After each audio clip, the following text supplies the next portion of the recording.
ayyaanniif nagaan waaqayyoo waaqa jiraataa hunduma keessaniif haa ta'u. Qulqulloonni gooftaa addunyaa kana biyya garaagaraa keessa jiraattanii addumaan immoo walii wajjin tokkummaadhaan gooftaa kan waaqessinuuf hojii waaqayyoo walii wajjin kan hojjennu tajaajila sarara qilleensarraa irratti tokkummaa amantoota humna wangeelaa keessa kan jirtan geggeessitoonni waldaalee, tajaajiltoonni waldaalee akkasumas amantoonni waldaalee garaagaraa keessa jirtan kanneen barumsi kun kallattiidhaan karaa adda addaatiinis isin qaqqabu nagaa waaqayyoodhaa daddabalee isin irratti haa baay'atu jedha. Ani obboleessa keessanii fi tajaajilaa keessan eebba abarraati. Egaa tarii yeroo dhiyeenya gara tokkummaa kanaatti kan dabalamtan yoo jiraateef ani waldaan koo waldaan lafarraa waldaa makaana yesuus silaalee amboo yeroo jedhamtu tokkummaa tajaajila sararaa irraa kanaan immoo waldaa maraanaataa yesuus keessaatiin tajaajila karaa hundumaatiin daandii waaqayyoo balbala baneen hojii waaqayyoo hojjechaa jira. Akkasuma gama onlaayinii kanaanis ta'e lafarratti barnoota teewooloojii waan kennuuf karaa adda addaatiin wal beekuu dandeenyaan jedha. Egaa tokkummaa kana keessatti immoo karaa waaqayyoo mijeesseen barumsa bal'aadhaaf walitti fufaa ta'ee walii wajjiniin barachaa as keenyerraa gara xumuraatti dhufnee jirra. Mata dureen Kirstaanummaa jedhu egaa mata duree kakuu haaraa waan ta'eef bal'aadha. Hin fedha jechuu miti barumsa keenya dhaamna malee Kirstaanummaan eternitiidha. Eternity jechuun immoo endless kan ta'e dhuma kan hin qabne itti fufaadha jechuudha. Addunyaa kana yeroo xumurru immoo tokko jennee ganaa kan jalqabnudha jechuudha. Kanaaf haala yeroo keenyaaf barumsa kan biraa immoo itti fufnee barachuudhaaf asuma Kirstaanummaa keessatti hammatamu hedduun isaanii isa kana gara goolabuutti dhufnee jirra. Waaqayyoof galatu kutaa 21 darbe keessatti hafuurri waaqayyoo hedduu nu gargaareera. Har'a immoo kutaa 22ffaa walii wajjin ilaallaa. Mee gooftaa walii wajjin kadhannee gara barnoota keenya isa guyyaa har'aatti haceenu.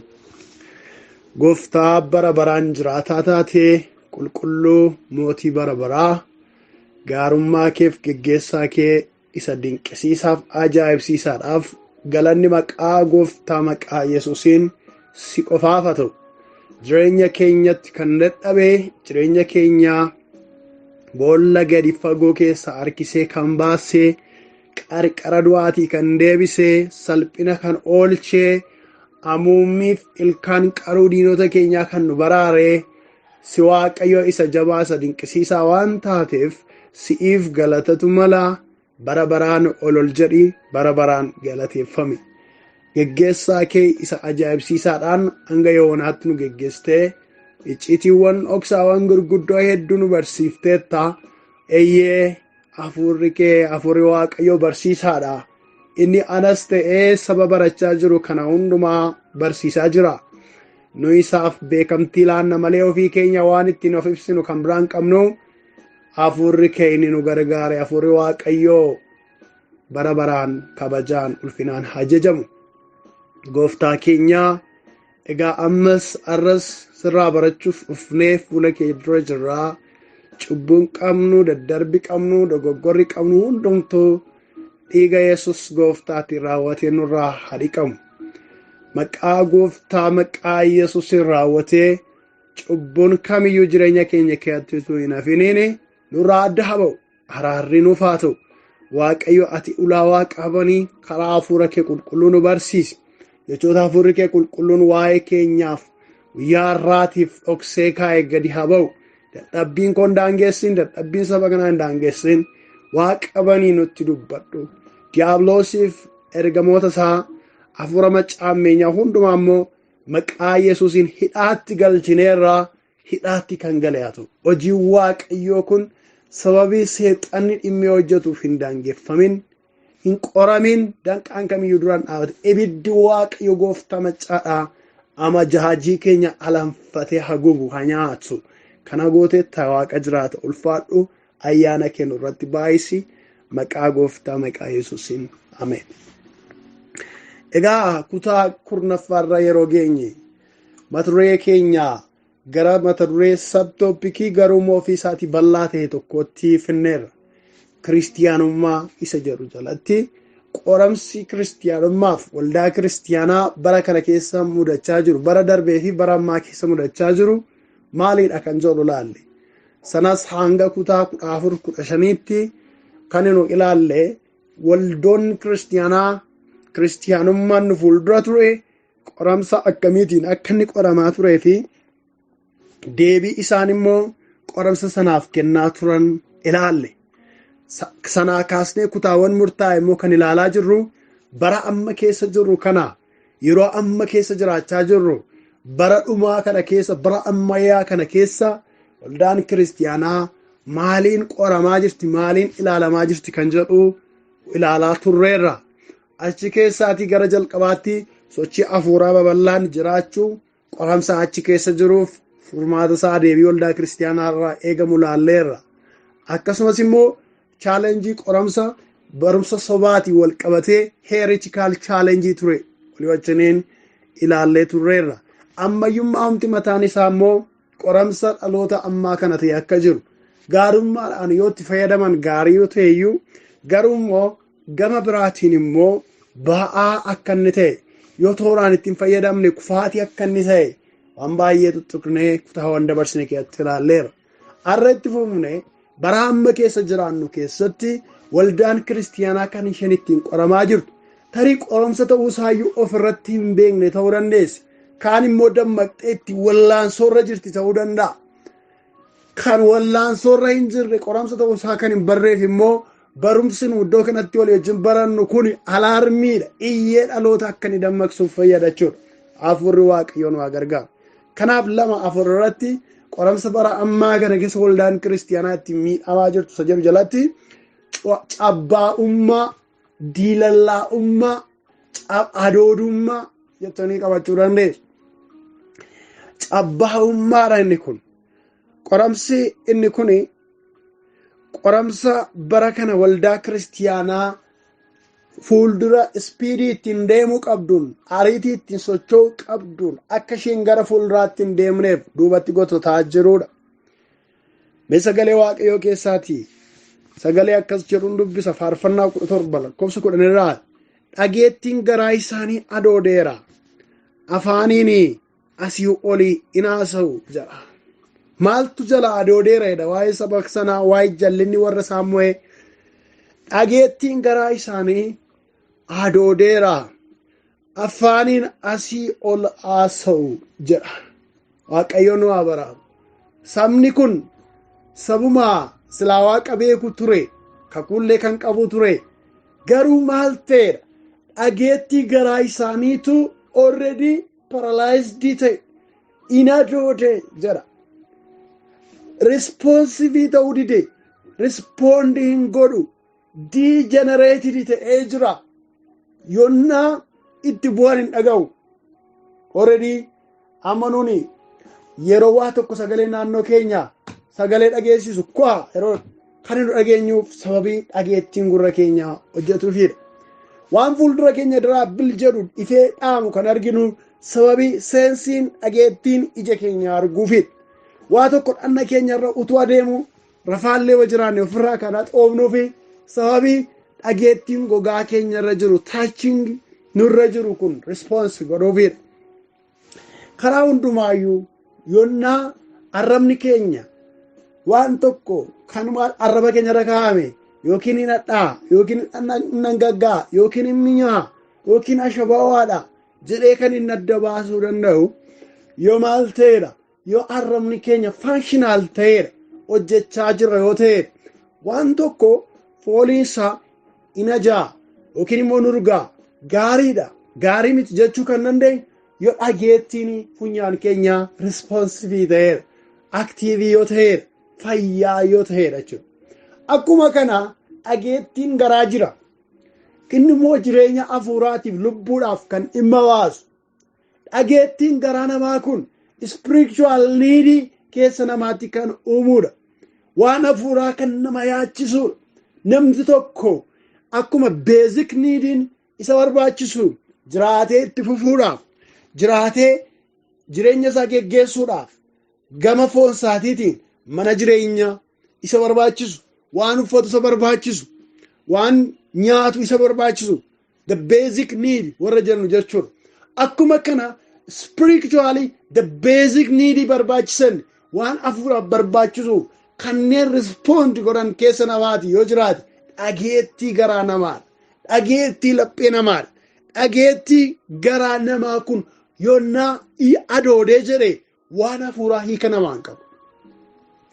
Faarfannaa ajaa'ibaati faarfannaan kun jedhee namni simbiraa boo'ee yookiin ililchee ittiin waaqayyoon waaqessuu danda'a.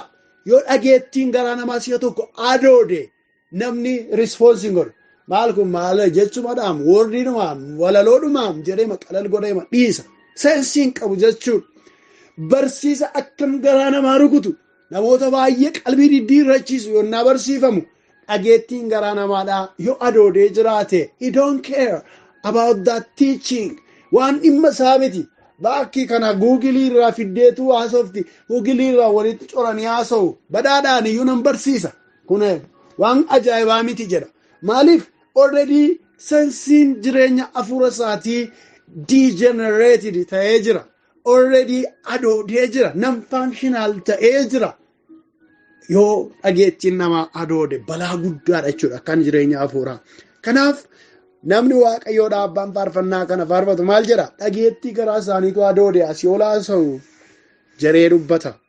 Rakkinni kun har'aa waldaa kiristiyaanaa ishee jaarraa dhumaa bara dhumaa keessaa geesse bara keessan keessa jirtu irra bu'ee jira. Cabbaa'ummaa hamaatu irra jira. Jalqaba irratti maal jenne? Sochii hafuuraa jira sun handil gochuun qoramsadhaa jenne. The opposite. Faallaa isaa immoo gam tokkoon immoo cabbaa'ummaa hamaatu jira waldaa kiristiyaanaa keessa. Kuni yeroo jennu maal fayyini? Namni fayyaatti cabbaa'ee akka rafu. Fayyaadhumatti namni cabbaa'ee akka rafu. Progressiin waldaa kiristiyaanaa, progressiin jireenya hafuuraa, tarkaanfiin waldaa kiristiyaanaa, adeemsi waldaa kiristiyaanaadhaa waan tokkoyyuu hiika kan hin laanneef just jireenya isaa guyyaa guyyaa duwwaa geggeeffachuu, naanneffachuu duwwaan jireenya jiree kan yaadu. Wantoonni jireenya hafuuraa kun hiika kadhabuuf kan ta'u. Yeroo isin har'a guyyaa soomaaf kadhannaatii nan kadhadhaa. Tajaajilaa baluu wajjiniin kadhannaa qabnaa. Qeesii koo wajjin tajaajila kadhannaa qabnaa. Luba koo wajjin kadhannaa qabnaa. Har'a barumsa akkasii barannaa. Sagantaa akkasiin hirmaachuu deemaa. Yoo isin jettanii wanta akkasii irratti namni kun tasuma yeroo gubuu ofumaa wallaalummaa wayii xobbee waan ta'an wayii jireenya hafuuraatti akkasitti yaadan malee hiika hin qabaatu jechuudha. Kanaaf cabbaa'ee rafa. Ala kana waan ta'aa jiru hin beeku. Spiritual world keessatti wanta uumamaa jiru, wanta oomishamee addunyaa kana irratti gadhiifamu seensi gochuudhaaf qophaa'aa miti. Traditionally dhumaan jiraachuu isuma traditionally jiraatuuf illee sochii hin qabu jechuudha. Har'a addunyaan dukkanaa, addunyaan hafuuraa maal akka isaan waldaa kiristiyaana irratti kiyyoo meeqaa diriirsaa oolan quban qabaatu jechuudha namni cabbaa'e. Kan biraan ol ka'uu fi gadi ta'uun waldaa kiristiyaanaa dhagna irra kan hin yaane ta'a. Waldaan kiristiyaanaa keenya hin guddatte. Waldaan kiristiyaanaa keenya gama hafuuraatiin guddatte. Waldaan kiristiyaanaa keenya gama misoomaatiin guddatte. Karaa hundumaatiin both in spiritual and developmental growth yoo isin jettani they don't care about that. Maal godha? Dhimma isaa miti waan sanaadha. Annarra yaa'u har'a waldaan keenya kufaa jirti. Kufaatii guddaa waldaa keenya mudachaa jira. Hin kadhannaa yoo isin jettan annarra yaa'u. Waldaan keenya sochii gaarii keessa galteetti let us support gargaarra kottaa jettanii yonnaa waamicha gootaniif annarra hin yaa'u. Nama akkasiiti jechuudha. Kanaaf ol ka'uunii fi gadi ta'uun waldaa kiristiyaanaa annarra hin yaa'u. Cabbaa'ummaadha jechuudha. Seensi gochaa hin jiru jechuudha. Already seensiin hafuura isaatii kontoonfateera, adoodeera, cabbaa'eera jechuudha dhaloonni akkasii. inni akkasii maaliidha jechoota ani kennuuf warra akkasiitiif jechuudha. Dargaggummaatti dulloomuudha. Dargaggummaatti dulloomuu kun abaarsa jabaadha, arraba jabaadha, kufaati jabaadha illee. Dargaggeessi dargaggummaatti dulloomu jechuun dargaggeessi waggaa 24 waggaa 30 gaafa inni nan dulloomee kazaraa yookiis okkoo qabatee yeroo inni naanna'u mee ilaalaa. Jireenya hafuuraatti akka kana ta'u jechuudha. Cabbaa'ummaan dargaggummaatti dulloomuudha jechuudha karaa biraa. Inni kan biraan dirree lolaatti utuu hin bahiniin harka laachuudha. Cabbaa'ummaan dirree lolaatti bahanii jabina isaanii hin agarsiisne, jabina diinaas hin agarre. Dandeetti isaan bira jiru diinni isaanii hin agarre, firri isaaniis hin agarre. Ganaa utuu dirree waraanaatti asii achi hin bahiniin karaarra dhaabatanii utuu fagoo hin ga'iniin utuu karaa hin jalqabiniin maal ta'uudha jechuudha.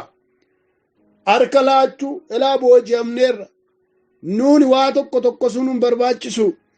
Already nu mootaniittu jedhanii harka laachuudha jechuudha.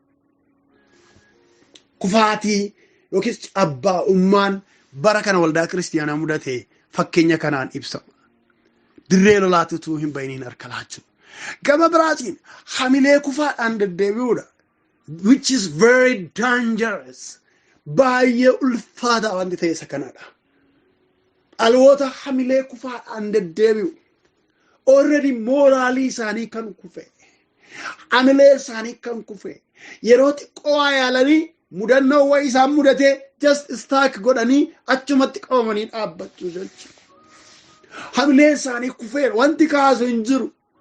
Kadhannaan kaasu, gorsi kaasu, lallabni kaasu, kitaabni dubbisanii kaasan, TV'n daawwatanii kaasu kan hin jirre jechuudha. Kufaatiin hamilee kufaadhaan deddeebi'u. Yoo waa'ee caccabinaa, waa'ee guddinaa, waa'ee fuulduratti adeemuudha itti kaaftanii namni hamileen isaa kufee yeroo hundumaa sodaataa ta'a. Yeroo hundumaa abdii kutataa ta'a. Yeroo hundumaa trust gochuu dadhaba. Wanta hundumaa dudduba sodaaf shakkiidhaan guutama. Hamilee kufaadhaan deddeebi'uun cabbaa'ummaa yeroo jennu jechuudha. Mana waaqayyootti keessummaa ta'uudha. Ni kan biraan mana waaqayyootti keessummaa ta'u. Warruma waaqayyoo itti dadhabee mana isaa keessatti guddisetu, warruma waaqayyoo itti dadhabee iddoo aarsaa isaa irratti oomishatetu maal ta'a? Mana waaqayyootti keessummaa ta'a. Orma ta'a. Kunis cabbaa'ummaa isa jennu akkaataan itti ibsamudha. Kun akkamittiin ibsama? Mee xiqqoo ibsa itti alaannu. Gaafa akkas jennu cabbaa'ummaa jennu kana mana waaqayyootti keessummaa ta'uu kana akkamittiin ibsama isa jennu isa jedhuufi inni jalqabaa tokkummaa amantootaa laaffisu. Tokkummaa amantootaa laaffisu. Waldaa kiristiyaanaa dilbata isa ta'u. Guyyaa biraa waldaan kiristiyaanaa waaqeffannaaf qabdu irratti hirmaachuu dadhabu. Waldaa lafarraa yoo ta'e waldaan yeroo baay'ee sagantaa adda addaa qabdi. Sagantaa adda addaa waldaan qabdu kana keessummaa itti ta'u jechuudha. Hirmaachuu dadhabu jechuudha. Yoo baay'ate dilbata faa deemee sagantaa humna edda xumuramuu ga'e dhaqee hunduma dura immoo ba'u. Xumuramuu isaa ka'ee dhaqaa dursee immoo yeroo lallabi xumuramu immoo ka'ee ba'a. Keessummaadha waldaa kiristiyaanaatti ittiin madaqu qaaman ta'u. Miseensa ta'a malee qaaman ta'u. Meembarii ta'a malee bodii hin ta'u. Yeroo baay'ee jechuudha keessummaa ta'a yeroo jennu jechuudha namni akkasii. Kadhata mandaraa jiru yoo ta'e kadhata mandaraa irratti hin hirmaatu. Leenjiitu jira yoo ta'e leenjii irratti dhaqee hin hirmaatu. Barsiisa garaagaraatu jiru yoo ta'e barsiisa sana dhaqee barachuun barbaadu. Marii waa'ee waldaa kiristiyaana sana guddisuu gara fuulduraatti adeemuu waldaa waamicha goote yeroo adda addaatti mariisiftuutu jira yoo ta'e dhaqee hin hirmaatu. Maal immoo nutti himuuf jedhu laata? Asuma achi taa'e. Maal immoo fidanii dhufan laata? Dubbii wayiitu immoo jira gaa jedha yeroo si waamicha gootanii fi mariisistan. Ani waldaa geggeessaa waldaa kiristiyaanaa ta'ee tajaajilaa waan tureef mudannoo akkasii baay'een qaba. Namoota waldaa kiristiyaanaa keenya kee yeroo dhufan yaada nuu kennu jennee yaala. waldaa kiristaanaa kanaaf humna ta'u qabeenya isaaniitiinis ta'e yaada isaaniitiin beekumsa qabaniin nu fayyadu jennee isaaniin kabaja laannee kabaja goonee fi chaappaadhaan xalaa barreessinee chaappaatti goone manatti erginee fi waamicha goonee fi dhufuun barbaadan. Dingata yonnaatti dhuftan maal taatanii haftan obbo Balu Doktera Balu yonnaatti hin jettanii karaan deeme waatu na mudate xalaan sun illee na qaqqabeera dhufuu hin dandeenye jedhee isin bira darba akka nama idaan irra jiru. Garuu waan akkasiin barbaachisu ture. Hundumti keenya iyyee idaan nurra jira. Gatii dhiigaan nurra jira. We are responsible. Wanta afuuraa kanaaf itti gaafatamoodha nuun. Hooggantoota geggeessitoota nu fuuldura ta'an duwwaarraa miti herregi kun kan bu'u gaaf tokkoon keenya herrega buusuudhaaf barcuma adii sana fuuldura teessoo adii sana fuuldura dhaabbachuuf jirra. Namni yeroo hundumaa nutti to'isee nu dammaqsee obbo Baluu Aadde Baluu isin barbaanna isin malee maal qabna jedhee nu kadhachuun barbaachisu ture. Garuu maaltu jira? Cabbaa'ummaatu jira. Kanaaf namni hin hirmaatu. Isa waa'ee lafarraa duwwaan dubbatu even onlaayinii kanarraati. Sagantaalee geggeeffamu sagantaan onlaayinii kanarra jirtu tarii waldaan tokko torban keessatti sagantaa 2-3 qabaachuu dandeessa. Sagantaan sun jira jechuun namni tokko lakkoofsi isaa achi keessatti aadii ta'ee jira jechuun itti gaafatamummaa sagantaalee achi keessatti darban hirmaachuutu irra jiraata jechuudha. Sagantoolee achi keessatti darban dubbisuu waan dubbifamu, dhaggeeffachuu waan dhaggeeffatamu, ilaaluu viidiyoo ilaalamuudhaaf gadhiifamu. Dirqama qaba jechuudha namni akkasii. Yoo tarii bilbilli inni qabatee jiru kana gochuu hin danda'u ta'e dhiifama naa godhaa bilbila koon sirreeffadhee deebi'aa jedhee ba'uu qaba malee achi keessa taa'ee firdii ofirratti sassaabaa ooluu hin qabu. Sagantaa darbu, beeksisa darbu, yaada jiru, marii jiru irratti hirmaachuu qaba yoo qaama Kiristoos ta'e. Qaamni Kiristoos na ilaallata jedha taanaan. Ani qaama Kiristoos. Qaama jechuun yonnaa iji keenya nu dhukkube guutummaan dhagna keenyaa wajjiniin kan dhukkubsatu jechuudha. Harki keenya nu dhukkube miilli keenyas wajjiniin kan dhukkubsatu jechuudha. Na ilaallata jechuudha. Nu walooti nuyi waliif taana waliin jirra jechuudha. Dhimma baluuti, dhimma koreeti, dhimma geggeessaati, dhimma paasteriiti, dhimma lubaati, dhimma wangeelaawiiti, dhimma raajiiti jedhaniis as ofirraa qabamite jechuudha. If we are the body of Christ. Hunduma keenya irraati eegama jechuudha. Kanaaf ijoollee Waaqayyoo sirriitti ilaaluu qabna. Kanaaf wantoota namoota tokko yeroo barumsa barsiisus, yeroo sagantaa irratti lallaba dhiyeessus, yeroo tiyooloojii barsiisus namoota tokko nan ilaala. Yeroo gadhiif sagalee ilaalu. Tokko sagaleen gadhiifame sekeendii illee turan kan banan, play kan godhan, kan dhaqanii ilaalan, kan dubbisan, riippoortii godha waan ta'eef appilikeeshiniin. Tokko garuu torban tokko booddee ilaaltan illee delivered jedha yookiin immoo ganaa warra ilaaluuf jiran keessa listii isaanii kaa'a. Namootuma isin ciccimoo dhattanii abdattan. Namoota isin waa'een dubbii Waaqayyoo garaa isaan nyaatattanii abdattantu hin ilaalan dhaqanii dhaggeeffatan. Dhaggeeffatanii dhalootaan waan irraa baradheetii dhaqii fuudhin jiran. Maaltu jira jechuun dhukkubattiin jira. Ishee kam cabbaa'ummaa sana Waaqayyo ishee haifatuuti. Isa nama adoochu sana. Maqaa duwwaadhaan jiraachuu sana. Kun raawwatee qoramsa bara kana keessa waldaa kiristaanaarra bu'ee jiruudha. Waldaan kiristaanaa kanatti dhufaa jira. Rakkina gadeetitti dhufaa jira. Diinni qophaa'ee jira. Warri illuminaatii kiyyoo meeqa qopheessaa jiru. Warri sekireet sosaayitii kiyyoo meeqa qopheessaa jiru. Addunyaa kanatti taphachuudhaaf hafuurri 6 qophii garaagaraa gochaa jira. Waldaa kiristaanaa booressuuf jira. Waldaa kiristaanaa qabachuuf jira jettanii yoo isin barsiiftan dhugaatti hin fakkaatu. Yaada namaa wayii tokko faxara namaa tokkotti fakkaata. Maaliif already adoodanii jiru jechuudha. Paralyzed ta'anii jiru waan ta'eef. Inni kan biraan sagantaa irratti hirmaachuu duwwaa dhoksaa qulqullaa'uuf iddoo gadi aanaa qabaachuudha. Dhoksaa qulqullaa'oo warri jennu dhoksaawwan qulqullaa'oo waldaan garaagaraa lakkoofsaan garaagara qabaachuu danda'u. Fakkeenyaaf waldaa makaana Yesuus waan ta'eef dhoksaa qulqullaa'oo jettee kan waldaan keenya barsiistu cuuphaa qulqulluuf irbaata gooftaa jechuudha. Kanaaf namoonni jireenya hafuura isaanii yeroo jireenya hafuura isaanii cabbaa'ummaan isaan mudatu dhoksaawwan qulqullaa'oo kanaaf iddoo gadaanaa qabu. ijoollee qabootee ijoollee isaanii barsiisanii ijoollee isaanii cuubsisuu irratti ijoollee isaanii waldaa kiristaanaa keessatti guddisuu irratti hanqina qabu. Irbaata qulqulluu irratti maaddii gooftaa kootiittan dhiyaadhaa. Arri guyyaan itti maaddii gooftaa kootiitti dhaqee dhiyaadhuudha. Foonsaa isa naaf jedhee kenname yeroon itti jaalala isaaf galateeffachaa gammadaa itti dhiyaadhee fudhadhuudha. Dhiiga isaa isa naaf jedhee dhangala'e sana qulqulleessu sana isa yeroon itti gammachuudhaan dhiyaadhee galateeffachaa fudhadhuudha jedhanii of qopheessaa gammadaa dhaquu hin naqan hin baqatuyyuu. Hanqina qaban, hirrina qaban, cubbuu qaban waan keessa turan lakkaa'aniitu dudda itti gatu. Cabbaa'ummaa keessa warra jiranidha warri kun. Inni kan biraanii kennaa kennuutti amanamuu dhiisuudha. Kennaa kennuu irratti amanamuu dhiisuudha. Kennaan kunis kurnoo isa kan gooftaa dura hatu harka kottoonfateef barruu hin diriirre qabaachuu. Kurnoon kanuma gooftaati. Isa gooftaan nu bira kaa'e.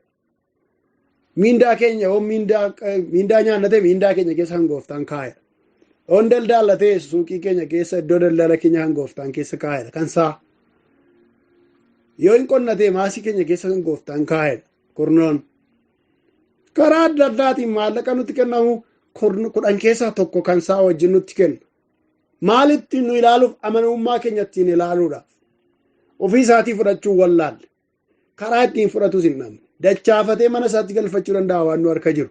Garuu amanamnee waan nu kenname sana keessaa ilaa kun immoo kan keetu na bira jira hoo gooftaa koo jennee karaa namoota waaqayyo nuuf kaa'ee mana waaqayyootti kennuudha. Namoonni yeroo jireenya hafuura isaanii cabbaa'u kennaa kanaaf amanamummaa dhabu. Kennaa adda addaatu jira mana waaqayyooti. Kurnoon jira, kennaan jaalalaa jira, kennaan nuuni buusii yookiis dilbata harka duwwaa waaqayyootti hin dhiyaadhu jennee fuula waaqa duratti waa qabannee dhiyaannu jira. Yeroodhaa gara yerootti arjoomin adda addaa, fundraisingin adda addaa yeroo geggeeffamu kennaan hin kennamu. Kanaaf egaa kennaawwan garaagaraa kennaman kanarratti amanamummaa dhabu yeroo inni tokko innumti miindaa isaa nuun gadii tokko birrii guddaa laatu immoo miindaa guddaa utuu nyaannu waa xinnoo tokko maqaadhumaaf darbannee kaanu jira. Maaliin rakkinni isaa yoo jettanii hiyyuma keenya guddatetu hin taane garaa keenya cabbaa'ee jira. Adoodee jira. Seensiin godhu waan hafuuraa kana. Hafuurri waaqayyoo taachi godhee yeroo inni rukutuuf jedhu already du'eera keessi keenya. Rispoonsiin godhuuf hafuura waaqayyootiif. Lallabaan hin rukutamnuuf, kadhannaadhaan hin rukutamnuuf, faarfannaadhaan, worshiippiidhaan hin rukutamnuuf keessi keenya already gogee jira jechuudha. Gaangiriiniin already hin rukuteera jechuudha. Gaangiriiniin fayyaa keessatti naannoowwan miila namaa ta'uu danda'a, quba namaarra ta'uu danda'a, lafa seelonni dhiigni keessa kan hin dachaane, seelonni keessa kan hin hojjenne, already kan gogan keessatti naanna'ee hojii hojjechuu kan hin dandeenye, gubateema kan taa'u, sochiin kan keessatti hin geggeeffamne jechuudha. Waaqayyo gooftaan nu haa baraaru. Kanaaf cabbaa'ummaan akkamittiin ibsama seedhuufis tokko kennaa kennuutti amanamummaa dhabuudha. Harka kottoonfatee fi barruu hin diriirre qabaachuudha. Aboottifataadha yeroo hundumaa harka akkasii. Waaqayyo harka keenya haa hiiku ameen. Inni kan biraanii sagalee waaqayyoof waaqeffannaa geggeeffamu hundaaf laphee gogaa qabaachuudha. Duraan tuttuqaa tureera waan ta'eef baay'ee irraan turu isa kana. Sagalee waaqayyoo dubbatamu nun rukutu. Waaqeffannaan geggeeffamu nun rukutu. Laphee gogaa qabaachuudha. Cabbaa'ummaa yeroo jiru. Sagalee waaqayyoo lallabamu akkaataa yaada keenyaatti hiikkachuudha. Tarii hafuurri waaqayyoo lallabaa sana nama barsiisaa jiru sana akkaataa sanatti akka inni barsiisuuf itti kenneera. Nu garuu maal jenna? Ilaa waa'ee jireenya koo beettiin kanaaf akka itti lallabdiin. Ilaa gaa sagalee waaqayyootiin na rukutuu isheedhaam jenna teenye. Namichi rukutuudhaaf godhe yoo ta'e itti gaafatama. Nuuni garuu sagaleen dubbatamaa jiru kun kan waaqayyooti jennee waaqayyoo irraatii barachuu qaba. dubbiin kun kan waaqayyooti, sagaleen kun kan waaqayyooti, waaqayyootu haasa'aa jira. Nama na fuuldura dhaabbatu kana keessa goree waaqayyo hojjechaa jira waan ta'eef wantichi qalbii nu diddiirrachiisa yoo ta'e qalbii keenya diddiirrachuu. Wantichi fuulduratti nu adeemsa ta'e gara fuulduraatti adeemuu, akshenii fudhachuu, ajajamuu, abboomamuu nu gaafata. Waaqayyoon nu gargaara. Malee dubbiin waaqayyoo kun dubbii namicha dhaabbatee lallabaa jiru sanaa nutti fakkaatee namicha immoo sababii haalaan beennuuf akkaataa jireenya isaa waan beennuuf dadhabbiin kaleessa qabu waan beennuuf hirna isheen kaleessa qabdu waan lakkoofnee beennuuf moo isheen immoo kana seenaa akkasiin qabdu isheen immoo waa isheen immoo ani immoo eenyuun caalaa nan gaafattanii isa lallabdu kana immoo ofii jiraatteetti jennee ofii asii achi ofirraa akka nama mastaa'atii yeroo ifaan naqeetti ibsamu ofirraa asii achi rifleekti godhee achi deebisu keessa isaatti kan hin dabarsine ofirraa achi kan balaqqeessu dubbii waaqayyoo ofirraa achi balaqqeessaa oolu. Summaan rakkinni isaa cabbaamummaadha firoota koo. Diilallaa'ummaa jireenya hafuura keenya gaafa adoodu mallattoo akkasiitu nurraa hubatama. Jireenya hafuura keenya gaafa cabbaa'u mallattoo akkasiitu nurraa hubatama. Keessi keenya hafuura waaqayyootiif rukutamee banamee dhaga'ee yoo kufi jedhe kufeefi yoo qalbii diddiirratee yoo ka'i deemi fuulduratti adeemi jedhe fuulduratti adeemee jiraachuu qaba yoo fayya buleessa ta'e. Yoo kanaa achi cabbaa'ummaaf diilallaa'ummaa keessa waan jirruuf jireenya hafuura keenyaa ilaaluu nu gaafata. Rakkoo kanaaf qoramsa isaa bara ammaa waldaan kiristiyaanaaf kiristiyaanummaan fees godhee jiru kanaaf chaalenjii ittiin ta'aa jiru kanaaf ittiin qoramaa jiru kanaaf deebiin waldaa kiristiyaanaa maal ta'uu qaba? Deebiin waldaa kiristiyaanaa kennuu qabdu hirriba hafuura hamaa kana keessaa akka dammaqanii fi bilbila gara dhumaa bilbiluudha. Dhaloonni hirriba harka wal qabatee rafu kun laala. Hooggantoota waldaa kiristiyaanaa gurguddaa pozishinii gurguddaa irra jiran dabalatee murtoo gurguddaa kennuu kan danda'an dabalatee hedduun namootaa bara ammaa kana keessa hirriba ulfaataa keessa yeroo jiru. Hirriba ulfaataa maal ta'anii hooggantoonni akka waldaa akkasii maal ta'anii hooggantoonni tokkummaa waldaa kiristiyaanaa eessa jiru jettanii yeroo isin iyyaafatan maaltu dhalatee isiniin jedhu ganaa isinii wajjin hirribaa kaanii ija sukkummachaa maaltu ta'ee ijoollee maanni ani hin dhageenye hin jedhu. Garuu they have to be proactive leaders. Isaan proactive ta'anii dursanii waan dhalootatti dhufaa jiru arganii deebii kennuutu irra jiraata. Ofii dammaqanii dhaloota dammaqsuutu irra jiraata. Waldaan kiristiyaanaa ofii isheetii hirriba keessaa ka'uu qabdi. Waldaa kiristiyaanaa yeroo jennu amantoota dabalatee geggeessitoota dabalatee tajaajiltoota waldaa kiristiyaanaa dabalatee jechuudha. Dammaquutu irra jira, deebii laachuutu irra jira. Cabbaa'ummaa kana keessaa dhaloonni akka ka'uuf waa'ee waldaa kiristiyaanaa egereen waldaa kiristiyaanaa da ilaallata nagalcha dhaloonni jechuudhaaf maal gochuutu irra jira? Bilbila isa dhumaa bilbiluudha. Bilbilli inni gara dhumaa kuni tokko sagalee waaqayyoo keessaa ergaa Phaawulos gara warra Roomaatti erge boqonnaa 13 lakkoofsa 11 irra kan jirudha. Bilbilichi akkas jedha yookiis ergichi akka jedha. Yeroo itti dura amanne caalaas amma guyyaan fayyinaa waan nutti dhiyaatee fi yeroon kun yeroo itti hirriba keessaa dammaquun isinirra jiru ta'uusaa beekaa. Bilbila ajaa'ibaati. Alaarmii ajaa'ibaati. Akkas jedha irra deebi'een dubbisaa. Roomaa 13:11. Yeroo itti dura amanne caalaas guyyaan fayyinaa waan nutti dhiyaateef yeroon kun yeroo itti hirriba keessa dammaquun isinirra jiru ta'uusaa beekaa. Ijoollee waaqayyoo macaafni qulqulluun bara nuyi keessa jiraachaa jirru kana bara dhumaa jedhee waama. Yeroo nuyi amma keessa jiraannu immoo guyyaan gooftaa isa dura gara jalqabaa amanne caalaa baay'ee nutti akka dhiyaate nutti dubbata. Kanaaf yeroon kun yeroo rafa miti. Hirriba hafuuraa keessa yeroo gangalata miti. yeroo dhadhaatanii ofirraa ka'anidha. Ofirraa dhadhaanii yeroo ka'anii awwaala namatti ulfaate, irriba namatti ulfaate ofirraa calaasanii yeroo tarkaanfii fudhachuudhaaf ol jedhanidha. Sababiin isaa yeroon kun yerootti dammaqan malee yerootti rafan miti. Ija ofii bananii ilaaluu barbaachisa. Maaltu ta'aa jira mana mootummaa keessatti, siyaasa keessatti?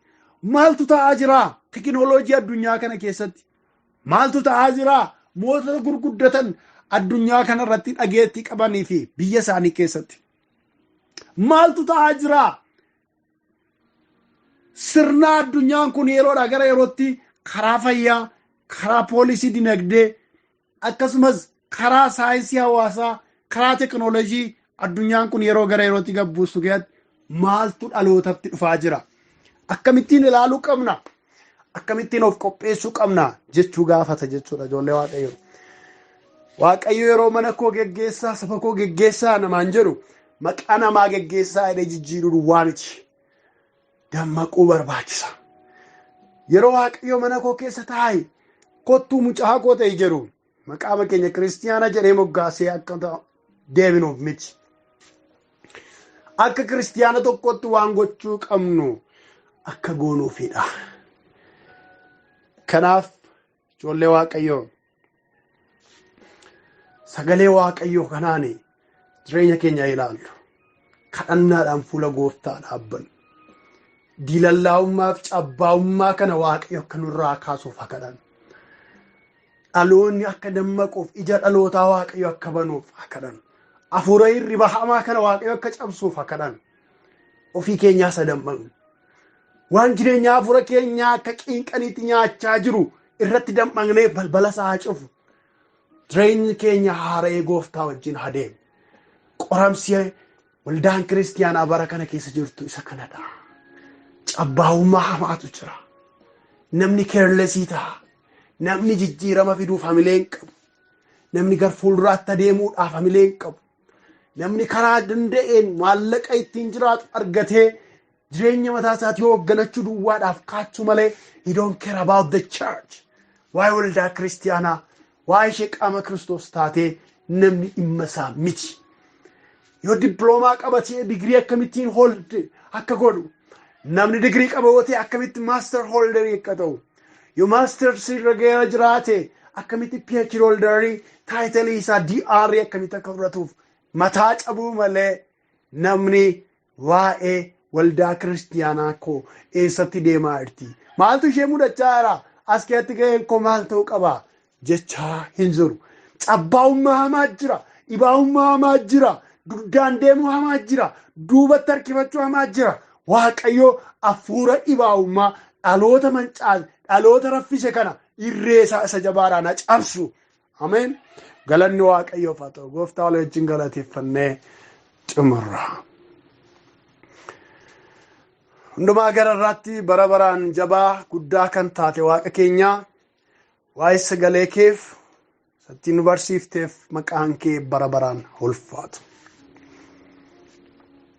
Eeyyee qoramsaa waldaa kiristiyaanaa ishee nuyi bara nuyi keessa jirru kanaa kan ta'e tokko dhibaa'ummaa, cabbaa'ummaa, hirribaa hafuura hamaa akka ta'e waan nutti himteef galanni siif haa ta'u. Ana dabalatee dhaloota kallattiin dubbiin kun isaan qaqqabu laallatee dabalatee warra darbaa dabarsaan dhugaan kun isaan qaqqabu dabalatee hunduma keenyarraa cabbaa'ummaa hamaan kun nurraa haa ka'u. Jireenyi keenya yeroo hundumaa siif banamaa, qophaa'aa, waan Waaqa keessaa fudhachuuf shaakaluudhaaf qophaa'aa, ogummaadhaan kan guute ilaalcha qajeelaa qabaachuudhaan qophaa'aa akka taanuuf hafuurri kee inni dinqisiisaan nu haa gargaaru. Hafuurri kee inni dinqisiisaan nu haa dammaqsu. Akka durboota warra shanan sanaa warra maqaa duwwaadhaan jiran, warra maqaa duwwaadhaan qophaa'an, warra maqaa duwwaadhaan dhirsa misirroo simachuudhaaf kaan akka hin taane, akka warra habshaalota shanan qophii gahaa wajjin, hidhannoo gahaa wajjiniin hidhatanii ka'anii akka taanuuf yaana kee yaana Waaqayyootiin nu gargaari. Ammas hafuurri kee qulqulluun nu haa barsiisu. Ammas hafuurri kee qulqulluun nu haa hidhachiisu. Gara fuula duraatti nu haa adeemsisu. amajaajii dhugaa kana dhaloota jalaa dhoosu hundumaa atirree jedhu cabsi dhaloota kana yaada kee itti mul'isi. Kana waan gooteef bara baraan kabajami. Gooftaa maqaa Yesuusiin ameen. Galanni Waaqayyoof haa ta'u. Egaa barumsa dubbii Waaqayyoo kanaa edda barattanii booddee dhaloota keessaniif namoota dhaga'uu qabaniif